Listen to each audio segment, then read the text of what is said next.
आदित्यजी पहिला विधानसभा अध्यक्ष नंतर थांबा एक मिनिट ओरडतील तिथून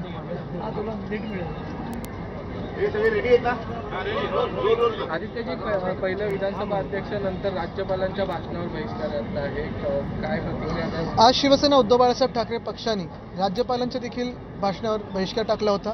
याचं कारण एकच आहे. आपण पाहिलं असेल गेल्या 10-15 दिवसातल्या ज्या घडामोडी आहेत, खरं तर आम्हाला अपेक्षा होती की कुठे ना कुठेतरी राज्यपालांनी देखील चाचपणी करावी की हे जे मॅन्डेट आहे, जे बहुमत मिळालं आहे ते EVMचं आहे की जनतेतून आहे.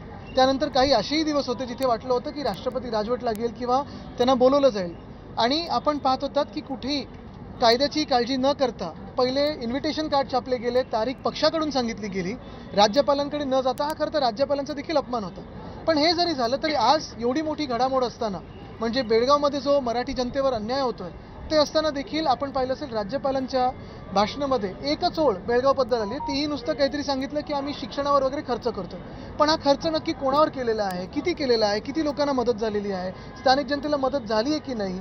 जे आधीचे घटनाबाह्य मुख्यमंत्री सांगत होते की आम्ही तिकडे विकास करू, विकास निधी देऊ, शिक्षणासाठी निधी देऊ, नोकऱ्या देऊ, महाराष्ट्रातच देऊ नाही शकलेत, पण तिथे तरी काही दिलाय का? ह्याच्यावर कुठेही उत्तर आलेलं नाही आहे. जास्ती करून केंद्राच्याच सगळ्या योजना आपल्याला सांगत आलेल्या आहेत. आणि म्हणून आज प्रश्न हाच पडतो की महाराष्ट्रात एवढे प्रश्न उपस्थित असताना आपण इतर तितर सगळीकडे बोललो आहोत, पण महाराष्ट्राची जनता जे मनात खदखत आहे की हे सरकार नक्की कोणाचं आहे, स्वतःचं आहे, जनतेने निवडलेलं आहे की निवडणूक आयोगाने निवडलेलं आहे, ह्याचं उत्तर अजूनही आम्हाला मिळालेलं नाही. असो, आज मी मुख्यमंत्री महोदय देवेंद्र फडणवीस यांना पत्र लिहिलेलं आहे की आजच्या अधिवेशनात, आणि जर आज नसेल तर नागपूर, पण आमची मागणी तर आजचीच होती की जर त्यांनी ठराव आणला असता आणि तो केंद्राकडे पाठवला असता की बेळगावला केंद्रशासित करा, आम्ही एकमताने त्यांना मंजूर करण्यासाठी मदत केली असती.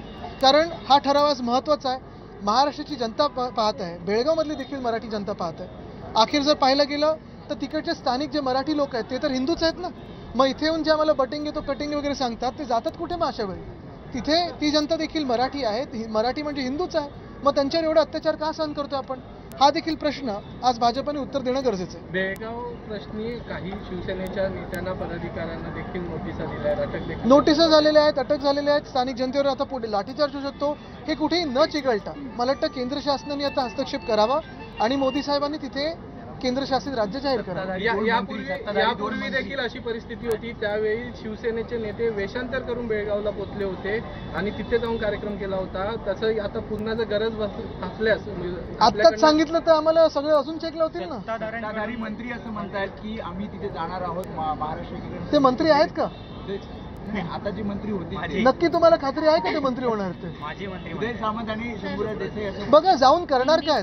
सरकार त्यांचं इथे आहे, केंद्रात त्यांचं सरकार आहे की त्यांच्या मित्र पक्षाचं सरकार आहे. त्यांनी इथे आज ठराव मंजूर करायला पाहिजे होता, केंद्रात पाठवला पाहिजे होता. केंद्रात देखील पार्लमेंटचं सेशन चालूच आहे ना, संसदेचं सेशन चालू आहे. बनवा बेळगावला केंद्रशासित जोपर्यंत निकाल नाही लागत.